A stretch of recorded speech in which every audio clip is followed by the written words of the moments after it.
Sentiamo l'ex assessore Emiliano Teso.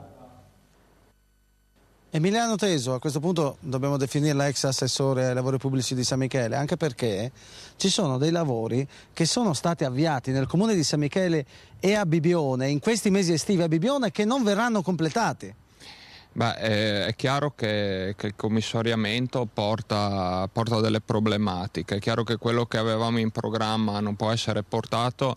Alcune cose anche importanti, per fortuna, sono già state approvate dalla passata amministrazione, da questa amministrazione, e verranno concluse. Certo che determinati ragionamenti, determinate prospettive che potevano riguardare finanziamenti, a questo punto anche provinciali, questi non potranno partire. Purtroppo questo è un dato di fatto e vuol dire perdere non solo pochi mesi ma anni di programmazione. Ecco, la responsabilità politica secondo lei è da addebitare soltanto a coloro che vi hanno voltato le spalle e all'opposizione?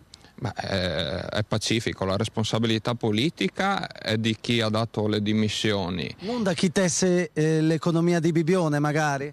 Da chi ha le mani in pasta da troppo tempo, da troppi decenni?